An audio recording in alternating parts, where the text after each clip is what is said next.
Hello, I'm Pete Tiliakos, Principal Analyst for NelsonHall, and I've just wrapped up attendance at the SD Worx InspireEurope 18 here in London. That is SD Worx' 22nd annual thought leadership event that had over 800 attendees, ranging across the thought leadership spectrum, everything from customers to partners, various practitioners in the HR space, but even a few of their competitors are allowed in to mix with their customers, which I think is really something very unique. Normally, these events are exclusive to the providers and their customers and partners, and I think it shows a lot of confidence. Allowing competitors to mix with their customers, with their customer satisfaction rating standing at about 98%, their NPS score at a plus 28. I think again, it really does show their confidence that their customers are happy and free to collaborate accordingly. A lot of great speakers today. A lot of discussions on various HR topics, everything from the shifting global workforce. There's a great panel discussion on collaboration, and various breakout sessions on compliance and HR transformation topics. I had a private briefing last night with the CEO Steven Van Hoorebeke, and he told me that they remain very focused on becoming, quote, the most desired brand in Europe for HR services by 2021. Certainly, all the analysts in attendance, myself and the others, said that's a very lofty goal, and he's very committed to that, and they feel like they're on the right track. Last year, growth was at 10%, and they plan to accomplish that goal by really staying focused on their DNA of payroll. We were asked what we thought they were known for, and we said, quite frankly, payroll is really the foundation of the organization, and they see that and understand that.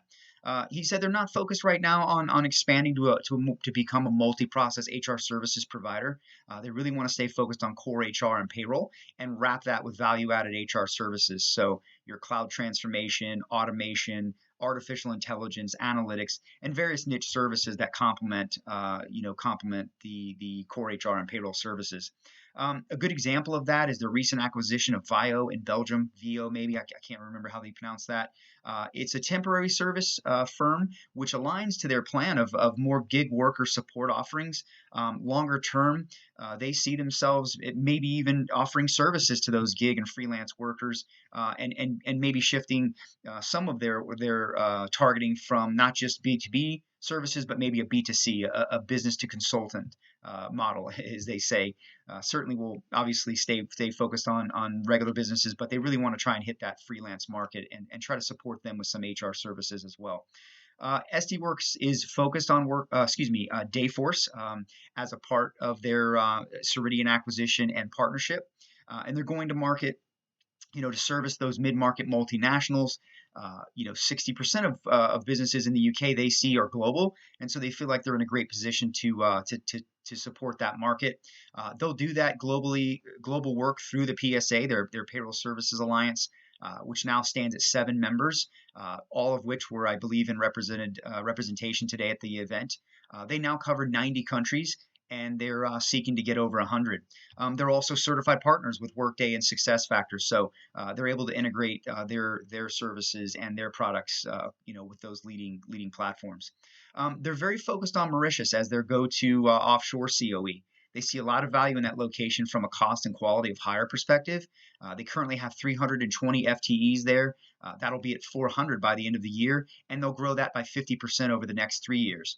It's really becoming their center of expertise for both technical development and HR service delivery. And they see this year they're even opening a larger center to support that growth going forward. They are investing heavily and have invested heavily over the past 18 months with focus on robotics, employee-centric solutions, and a mobile-first approach. Today they discussed 8 key innovations that they are launching soon or have already. Just some examples of that. A really good example last night we discussed where they have used predictive analytics to go in and work with a customer who was having a recruiting and onboarding challenge, and they were able to provide hard savings of 600,000 euro, which is really solid. They see that as a repeatable opportunity and across all the towers of HR that they do serve, leveraging predictive capability. They're also focused on making the employee day-to-day activities simpler. The new mobile app they'll be rolling out, and they showed today, is going to be available at the end of Q1, and that'll have virtual assistant capability with voice-enabled capability by the end of Q2. The app integrates with leading applications like Microsoft 365, Amazon, Google Calendar, Outlook calendars, as well as other applications that employees use on a daily basis, such as WhatsApp, travel and expense applications, and that sort of thing.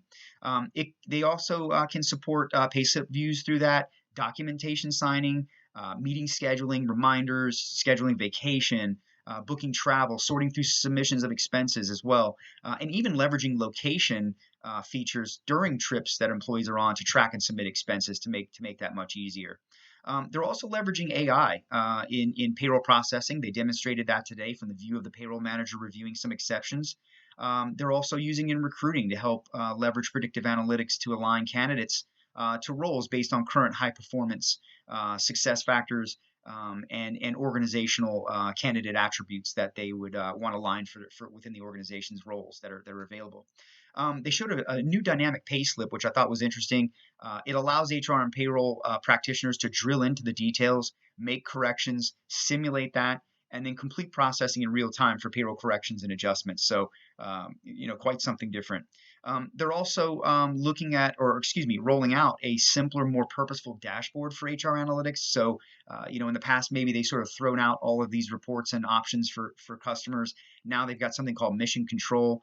And instead of that pool of reports, you can really have relevant data and metrics and reports pushed to you based on your organizational needs and trends. So it really helps the practitioner hone in on those key factors specifically for their organization. That's being done by artificial intelligence, which learns and understands the predictive trends in the organization and then pushes reports to the HR managers, as I said. Overall, a great event. Very nice to see all the new innovations SD Worx, has rolled out, and a network of HR thought leaders and practitioners that were on hand from around the globe and around the UK and Europe primarily. And really looking forward to the next one. Thanks for viewing. And for more information and trends on HR technology and outsourcing insights, just like this, feel free to follow me on Twitter. I'm at PT_NH. Obviously, that stands for NelsonHall. And I'll see you next time.